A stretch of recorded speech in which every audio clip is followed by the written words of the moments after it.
well and Farrata Gannis gan out there Nave Breed, Arishtam Lena, Dundarabli and Asikela, now Noel O'Brien. It's hard to know, like people are saying we're not back up to where we were last year, but most teams now have copped on the type of football we're playing, I suppose, and they close it down an awful lot quicker and don't give us as much room as we used to have. But I think we're just, the training the last couple of weeks has gone very, very well again. Fellas, get the momentum's back in. It took a while. You lose an All-Ireland final, it takes months to get it back out of your system. It did take us months to get back out. We didn't play that well early on in the championship. We got through it, a bit of a struggle, but the momentum is back in again, and hopefully today we'll see the rewards for that. I know. I mean, you're two very, very good teams going out here playing today. And yourself, it's always on the day. Whoever clicks in the day, little decision here, or maybe a bit of individual brilliance or whatever can get you through. But no, look, they're going to be up for it. They feel that the left one behind them some years below on the hide. We feel that we're good enough to win it today. So it'll be one hell of a battle. And whoever comes out in front, I hope to go all the way in the championship. Can I ask you as well, just there's been niggle in some of the games between these teams over the years. How do you get your players to focus on the game and not to get caught up with stuff like that? That's not easy. I mean, you're out there in the battle. It's very easy looking at the sideline and say, why the hell is such a guy to do this or do that? But, you're out there to win every ball that comes, whether it's 30, 60, 40 ball or a 30, 70 ball. You're going to go in hard, and sometimes maybe you go in awkward more than dangerous. But I don't think it's going to be that type of game. We always kind of keep concentrating on our football and keep our heads, and hopefully that's what we'll do out there today. And if we don't, we're going to be in trouble. Well, Buhig Nave Breed, Aisha. Staan land goleer in de haast of Kert Galorach is kind of refreshing. Miss Kieran McGrath on the way. Boy to come out again McGrath. Tegen check here, Tylastic is Mike Farrer. Near van land goleer Harnash Kafo. Like is een hit score against Farrer. Ach, Daskerson on Noor de Lagge van land goleer de Eveline. Ja, is ook een beter bij Cathal McCune or Honig and Lera Trasna came for nach Crumshe she is Connect order shoes. Lera Mahos core Mike Farrer and Tom Shin agus an Kinnecart to Haven Lera Cor Har and Trasna agus an Toos. Gericht Patton zo ganenge en dan nog er dat Kieran Comer Rinnico Greg Higgins attack Olish Comer Dallas is stoim heinig agus an Bastion Carter fadige agus art fine to get Comer. Ja, gan daus mun will to an mark also clear shot agus pass the horse to Imrory will able to score an aim shows and Tom Shop Kieran Comer aim show score Tá na lad show into Crino score on cool go for and will trash Ryan's crave of Vukan then Dave Schochenbark Yishkin ke hegedire gata shelf na Kaidach Kilbride gene de goeie glare score is een taction diente. Ja, we hebben to Lewis and Kilbride should have shown her and trust and agus really shake Mahan Tom Shin Kegwille Green Chuck Shays in the Hull and Tom Reached another Gary says if you on the neck ik heb ze even Fitzgerald beter a strak kon talonach bij Bergwet misschien in Yishkin reached. Frankie Trujahar gan out Darren Garvin agus Frankie shot the Jachanson get Kniff reached then Kilbride agus Chosha Cushinson fair hele correct maar na efsha sauce the necher leis slier Cach leis agus Chosha Carter by Davar. Ja, a light Carter by Stoke of she me are yes leis get agus Comer reach down Lorg na Pelle Hernash agus Tant Brookaimse get Kieran Comer on him player fast Roormage Alan Burker douche agus get from Kane reached. Sin as a Dawson score she no Alan Burker chuck shares na Parka Kegwil Frankie Dolan into walking or Tan Leo Dega Bejan nach which Cochrane Shin chuck share na Parka na Alan Burker and Tom Shin is Jocker G Alan Burker or Kieran Comer and Tom Shin agus Haran Trasna for show reach the Branware sending Kilbride Kieran Fitzgerald tries to from Kane there Branware shot Cahan Shane Cus Trasna agus in Carter Bui Bruntig. James Martin Martian tuck a gobacht that a whole Cahar Philip in a Vernon Lena Shane Curran gone out lesh Timishak I'm going use 2 million of dirt to Limach Shachonish Rohaki Dahi Burke Traven the Kade Rovach Sugary Farrer like stop paint James son again Mike Farrer Anna Hanser Hool Ach Lorna Parker so slash the crowd jacker thing. Yeah, Stoke Farrow Dahi Burke agus nor the Honig Shea on Nuskal this Beidir Calche and Clegg and Bioganin Frap Shea Lear agus Tan Park Bioganin Slown the Calche Lear bring your Mike Farrer Chockton Andy and Chinna Colea Her and Traston and Tom Shea. Content the honey and the Hinnaga in Chef out near slow here and I can need son Hal McHugh Galen he had feinte before no Bedach Peskele Tan Kinnediente Carter by Nochte agus Kilbride Nish Derek and Rod for Harris Drasna agus and Varna Eve the Pointe. Yeah, because it Delvin Martian Leshin Pointe agus Ra Pointe at the Ray Silk hísan sa na fiachmid Frankie Douche. Shortstach gag tá paint time se ach Corman. Cadógus Finn Aronson. Trastan sa in the she Duncan Keane on the vor. If the Coog cost sending Kilbride. In Nassau shortstach gag Kilbride ach she could have for really get. Michael Lundinish tahdro Farher put Marga show that start desperation so like it's 3 about the top 3 times calculor get Justin Burke at beat Dahi Burke istig in the end. Yeah, our score and Tom Ship fresh no Justin Burke keen to be Dahi Burke TV Shido fresh and Laird of Maho score Mike Farher Cahan Shay Laird Rashka Justin Burke Karen Traston of TV Shido and Shin v Dahi Burke I'm look pass Ella on Bejugam look Shidan on and Kula I'm sure Tom Shin. So Frecha shoot is Garmach get Gary Delaney. Pass Dassica shoot the John Clehan. Tossa Schnivli Helmi Savar. The Corofin shot to John Hall against Dun Cornishin. Nichado Fretanado Shit again Maltord. Reverend Tossi Stigginson, Liam Deveni, Dara Danley. The talk got to her. Kin Lard and Maltor and yeah, well, just a brand where a reach page of Muckman and Ashkin to Russia TV Shisa Carno Durahonig and Lero Trasna. Brand Incher and Can Chin Page of Goroche. Colin Cool by a lawyer. Brand Incher goes to TV Shis Gorhonic Shay Shaka Neon Lero than Tom Shin of Rain or affecting to a reach and Tom Shin. Dog. Mike Farrar had the guest reached. Yeah, the Colin Cool by Ron Lero Donna Lewis Sabuga Shin August Tommy Cap Page of Ration and Kinnemy Hart to Haven Cool Shin. Danley Samuel and as the Carty Buyer Fad Shachkin Kota shaking took at the Hussahe and a coolie Varner Cartaby. I guess a reach Neelam Keach between Cartaby and Shin Branashager Bay Garol Connuff Rinyan Damash this motoration failed Shin Shakas Pager Frankie Dolan. Martin kick goed weer er staat de jog nu voor het van Horter shot Alno Donovan. Sheer terug nu voor Liam Deveni.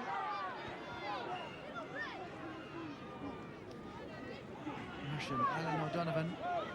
Farrell Akilor Orugh Gorky. She binnen Martin man Golik. En regen een goede mag. Ook gezet ziek in de Varna Attera.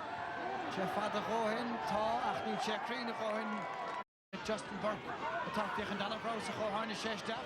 Beshon Lundi Stadium, Taka Hernasher Gitoid, Agus score yet to the Harabek, Kinulich and Santirachim Hammer, again Michael Lundy, Agus Genta Gahal again. Yeah, Tucson Clay have ever allowed for Tussin, a breeder, Cappenberger, Bader Bugan in his small Aku, Akuji Sosa Clay, the Tussi, or Corofin, Tayev and the Master Fad, Kieran Comer, Sorkley, Hugaji Saw, Karish, Michael Lundy and Tom Shinnick, Chuck 3. Henish, Nord of Sikidla, Agus Bader Kurchig, Diffrulig and a breed. Satarna Lasha Donovan, Diriga Herstach Carried, Garmach Ian Kilbride, both of Van Ellis. Quick made room to attack Kilbride, Lure to go in Satarna Lasha. Thrust in the park. Mannion. Gonna score for Satarna Lagus. Prashach reached into again, breed the Nimish Greg Higgins. Put to go Hernash Kamagus. Well, Frankie Dolan, again in Vlokar, Chiadoris, Ikrahor, Darren and Fagra, Founder Hogan, Nisa Hapola, Frankie Dolan, like Anish the Moon attacked in Yig, Nahimmer and so O'Heel Toma, Adrian Darling, Ta Ocht Nomot, Guile Katigring, Satana Nasha, Agus Frankie Dolan, Nish, Jirigasha, Stewart, Dachlish, and Nassoi, and the Crainer fought Chin on the score, again Frankie Dolan. Well, not to a Glurk Sprague and a Winsprod, Cadbury Shin the score of Frankie Dolan. Kusul shot her in course of golf, stroked her and Baron Tom Shin of Frankie Dolan on the score way. Agus Derna Martin Fadnag will dash against sending Kilbride and Varna, Eve Began Ellensa, Hushin Counternach, Anna the Move, Tan Counter Derna Kurliga, and Fintabah. Close in the Lorna Park, Nisha Mochen can breed, Step in a put, Factor Stigma, again Kilbride, Nisha Finish, Gary Sice the force again on Pete Danchega Sonny Kilbride Hogshed Tamalin pass brush to get Carl Mannigan Hosno agus éis leis an Pórca Joe Kiltuman is a furnig tríocht faoi Jerry Stoke an a loidir to Sonny Kilbride Branner and a cush came on shore Glock sé umrach dúirt an réitr ná Glock Haran Trassen an co-score an jogging agus an isteach le hagin Nola O'Brien and son agus an a horse to Jerry Kursi mar tá tarla has a tarnala shot to Stefan Bishop factor so tá Teshkar Khalchan Kane agus tá siad Corofin Kane and son then the Ben Noel Brahim a foot and painter Terry here no Ben McHugh Carl McHugh a young Roche goal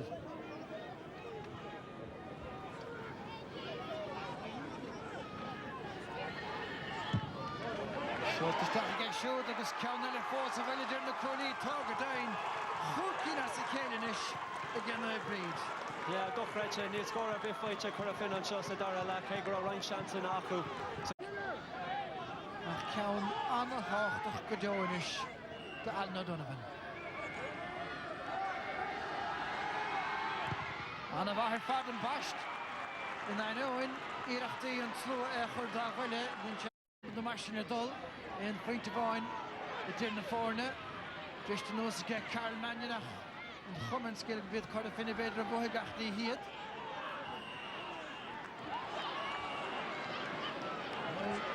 kicks there Brownton Maltorns on the Corofin took the topic Kieran Comer Steffens on the Miel of Order O'Donovan Goffett throw on Shiggy Steed Dahi Burke agus an Ishley agus Masha Alan Burke Benny Hecht Lundy on Dave Holden Burke Alan O'Donovan winning chance later O'Donovan and Shin score Dun Giat score again Alan O'Donovan far nach Rouse a Clay as a Kate Lara for the Traisto score I'm showing chin up kicks here Response a Mahasle and Tom Shin Into Wahag Michael Lundy and Lura Kahar Rash Quig agus Haran Trassen and Shin score into Wahag agus a Rish co-score again the show well Ile Anna in the million again Versa going out the small count talk to Hampshire get the club agus the Gunte agus Tashi Shin lesh ni more of less baral gavish ach brak ban order campus finger share for real and Tom Shin nach rinne sé go hanma chun score I'm sure it's Brendan sé will Damien Burke chap on Porca Rish and show the go Corofin ach Rish Craig Maho Frank tag the hen bishop Gaulish fachte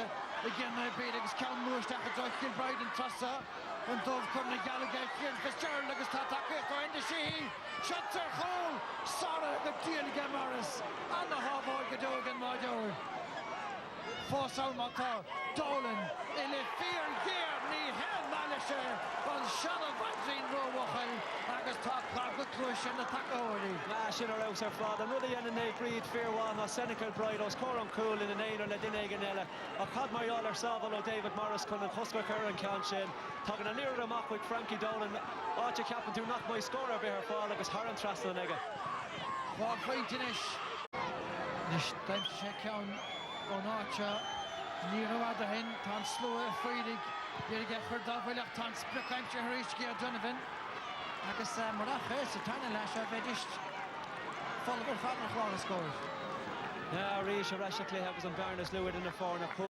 Kelura fake on Neum at the machine Fallon Farah bent to Macht and Dole the force on the bar Kachtashim Arshalin and Ish Sheeran so could he play Stachni Carl Mannigan put your Nashka Damon Burke Gachni Vedlish and the Lloyd Hurfest Macht agus now breed the Shannon Dory Kilbride agus Dolan Sheeran so agus Deshikonish in a hole I don't know say you know kind of trust in the park Tasha took a walk agus Dahi Burke or Burke Dernash Shahoyinish and known say it betting enough Deshavanilla get Corofin Kajad Mata and the Lloyd on the Valley Bar Troy Topic Stachel Larshley agus count come to the point to come out and son agus in the kicks there point and son again Mike Farragher Shachon McGranish or the middle Fanas Ranona Hood Vieta start on goal in the Humman Giria Stachadi Canny the Meg Lahek and to get the Negan Hun Skyla Fain in Halish and Sandal Maltor Ta Corofina agus and go Darabar the Vena Achta Ahas Cree Luchard Carter Nabreed Margwil Crev Connacht the Butcher then Tarna Blaine as a Calico Carosha Shallow Dima Lalia Patrick a churdíomh agus glána san iad nach féchar seo an Maltóir agus fehrú ag drám Corofin idir imimeóirí agus locht bhainisteachta. And this is just because can Keaton reroute rights to the kinner in a rate or at stoke a rehan clear. Like Jerome Clay, name a roga to just bug a royal shin up to show me heart their fall dial lesson rate or more show. Keaton in the right kinny heart. They can start to show but how much with it loud for Nave Breed. For an Adon and Shin, a fan lesh, the rather row was a Kaylan show, Honig, the rash the Daralac on the score, I'm shoe. And 5 is Moa Stoke, Jaron Shin, a Via Corofin, and not great Imra or Akko, con a Lyra Glocka, August Eero Dog Dahad made up on a Curher and Traston. Be a long which then Kodaku, near out and Iron Scorch, I'm shoe. August Tasha Shaw, Grana, Nero Jassy Shaw Leshkind. Well, brilliant o Rashkan, Breed Shane Kern, a tour Cossington Maltorn son, Hasha Scanloch, the Gapach Dine, Gafedlar, Tachtistach. Agus duine chun sé marsin go fisiciúil ní lenger goméid na inche cinní chun spáidecha gahan chluthe ach ní bhíon éon video gan Maltóir ní bhíon an tarna deisceisiúil féchan teir chinne tá diantaige agus tána duine seo tá teachtasteach agus é do cahabh go hol pleis tá sé náireach go dá locha le héad agus tá de féchant feictúirí náirecha becheartúna bheith díú na bríd tá creibh chonachta puite a réisteá agus puite an tríú blion ráhílas sé blintje me Carden agus reistem Lena ach well a lá na hoile sé seo scéal an tránán an vers agus dead here tá an seán a festes pointteach ge siúd ach ní cheartta jarúd go bhfuil na bríd treis an bharta dhéanamh viidir gomach an deirig ag leham a chuoinnig viidir go mór fehrú ní a Coinan seo par ceann AIB le gradam lecht na himmerthe runner. Frankie, your immediate reaction after today's victory? Well, at half-time, there was severe words in there at half-time, that dressing room. Corofin came out and absolutely nailed us in the first half. Maybe they should have went in another 6 or 7 points up and could have killed us off, but we said at half-time, there's only a kick of a ball in it, and we came out and we said we're going to leave absolutely everything on that field today, win, lose or draw, and thankfully we just scraped through in the end. Frankie, it's no secret the Corofin supporters are furious at the referee's performance here this afternoon. Well, I'm playing about 15 years now and I'm furious with a lot of referees that I played in games before. Listen, the referee, he had a hard job out today. It was a very physical game. And I thought, in fairness, he done his best he could. I don't know if it was that dirty. There was plenty of hitting going in. There was loads of tackling. I don't know, it was just one of the toughest games I ever played in. And I don't think anyone, maybe Corofin will fault the ref, but that's in their court, not ours, you know. All right, okay, Frankie, Gurmina Magat, that's Lartling and Shot Ranona. Frankie Dolan, Marcin, Sean Ogden. Agus é gomarta stacadín seanra festes. Chunig mar barcan crocaig le Martin Sludden é níos mó na hábhí de go hin agus tá sé lantarraig agus tarla a ríist. Agus cóhardagus Martin Hain le Nave Breed. Sí siúd curtha chonachtan sa don tríú blian. What was your reading on what happened in the last minutes of the game? You know, it's hard to know. Yeah, there was you know, I suppose we maybe got a few breaks out there today that we normally mightn't have gotten in a game. But look, you take everything you get, and you know, I said to you, we were happy to come in there with a 1-point win. But coming to the last minute, I think I must have said about 10 novenas there in the last 5 minutes, so we get over that line. What about the referee and what happened afterwards? I actually didn't see that, I'll be honest. No, I didn't see anything happen there. You know. Okay. Well, I mean, I suppose maybe I shouldn't be asking you, but in fairness, there was an awful lot of stuff said after the game. I mean, an awful lot of Corofin people are very, very unhappy, thinking that Brigids got all the breaks this afternoon. Well, look, I'm not going to make any comments on that. You know, at the end of the day, it's all about what's on the scoreboard. And, you know, I suppose if, you know, that's the way they feel, that's the way they feel. And, you know, they were, as I said to you, a very, very good side. We got the breaks today. You know, you don't always get them. Sometimes you get them, sometimes you don't. But, look, we didn't ask for them. We took them and we got our scores and we got there by a point in the end. And that's all that concerns me. Brian, cad é do thuairim faoi cad a tharla an seo inniuh an gapan sibh go dénach éagóir ormh? Níl is am caithfidh mé féachann seir TG Cahar amárach nó Beidir an ocht agus fé cad a tharla nuair tá tíobh lína níl sé éasca féacinn cad a tharla in real time, so feici mé ar an DVD agus an sin Beidir go bit tuairim níos ceart agam. Is dólam bhí an lucht féchanna an seo agus lucht leanta Corofine spréachta. Bhíidir i rá linge tréis an cluiche Lar faoin réitor, cad a tharla faoin réitor. Vastas a gribh an réitor díana a Corofin inniuh? Well, tána ifrach agan le hain kicking na séireann agus tá si de gágadí a héin sim se go trocha kicking na séire a thóg sé go dtí an Fernella a caiith mé again a rís féchann se an DVD ar fála mar cad a tharla. Bhí deamar le haid an cúl mar cheap mé an am gur cúl an a jaasé mar bhí sé chuig Michigan sé go an féchan score hánig sé isteach agus ddíireach ag an líró sin an uair a búil sé so búil sé ddíireach an líró agus bhí ddímar nar thuúil sé isteach le haine na umpires agus fáil má cad a hála dá méoch cúlán beag sé isteach ag fáil le má cad a hála thug sé an kick sé amach agus bhí i lá na barcan nuair a dhéanaan sé an cáil sin so bhí ddímar mú sin a rís caiim féchan sé TG Cahar. I gluthe nuair atá gachrad Hotown, cúlaí amháin is an na fórna. An ar a bhéna cinethe a dhéanaan réiteoir in Bhorghuine an rud a stop Corofin a bheith ábalt an cluiche seo a bhainttrán an a bhuachant. Well, tá sé Jackar góhanna sin a rá a rís an féchan ar an DVD ach bhí an omracha ról ag an réiteoir sa cluiche nniu sin cad a ceapna sé mar nuair na bhíon lech leanana go léir ag teachtaí mar sin se go rá ní sé sin mar caiise bheith agus fech chonig muid uairháin nuair a stad an réiteoir an pell ag dul nuair a bhí sé ag attacking agus lean sé réiglis an cluiche agus bhí an léir ag dul an tro eile so nílas am ní caiimi sin fear ná bhaithe Brigids agus dhéana muidne ar níhil agus tá bódú go léir le haidne an fear an Corofin rinne siad a dhíhil agus sin cad a caiithú dhéanamh nílas am faoin réiteoir tá ddíma anmór arm go bhfuil muid géir ag cant faoi an réiteoir nuair tháinig isteach os an dressing room tá gach duine chur ceist an orm faoin réiteoir an réiteoir nílas am